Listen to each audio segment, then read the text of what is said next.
of a hitman and his ex-girlfriend in order to convince the jury of Sullivan's guilt. You made the statement to take flowers to the woman to get her to answer the door. Did you in any way mean for that to be a suggestion as to how to get the job accomplished? No, not at all. After that conversation, did there come a time when Tony left again to take a trip? Yes, he did. Do you know where he was going? Georgia? From my undercover experience working narcotics, recordings were everything. When I met with Belinda in Texas, I said, can you get him on the phone and can you tell him that you saw this television show and the composite that they had on there, that it looks like you. So we recorded, and she called him and said, Tony, I saw this television show about that thing you told me about in 1987. It's real. The flowers, everything is real. And they have an etching of you that looks just like you. And then he responds back, well, it couldn't be. I wasn't there. There were some other people there. Now, tell the jurors, who is John? John is the man that killed Leda Sullivan. John's a real person. Yes, sir. What kind of occupation does John have? I don't know now, but at the time he worked at a topless bar. Were you ever able to identify a Jones bartender? No. To this day, Agent Lang, do you know who was with Tony Harwood when he came to murder Leda Sullivan? No, I don't. Jim Sullivan gave Tony Harwood the initial down payment of $12,500. So he, that's when he got the ball rolling, and he said that he and a guy, they called him John, and then they also referred to him as the bartender.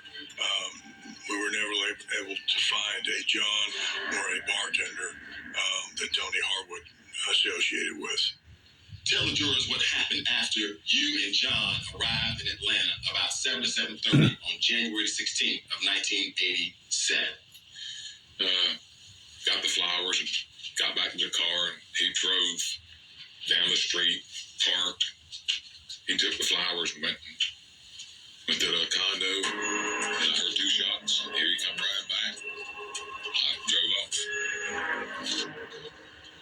Tell the jurors what you saw when you came outside, put your trash out. All right, well, as I mentioned, I came out and I looked out, and there was a guy standing on Leda's porch. I sort of made note of it. It was 8:50 in the morning. Why is somebody standing on Leda's porch? And something was just telling me, don't mess with this guy. Don't go any closer to him. So I turned around, and he turned around as well. And can you tell the jurors what is the next thing that happened? Well, the next thing that happened was, as I said, I heard the voice. I was reading, and then there were 2 shots.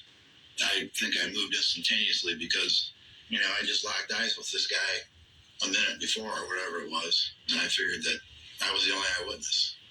And so, why would you want to get me as well? So I immediately grabbed the newspaper and then crouched down right behind this wall here. Can you give the jury some idea who most resembles the person you saw in the flower box that moment?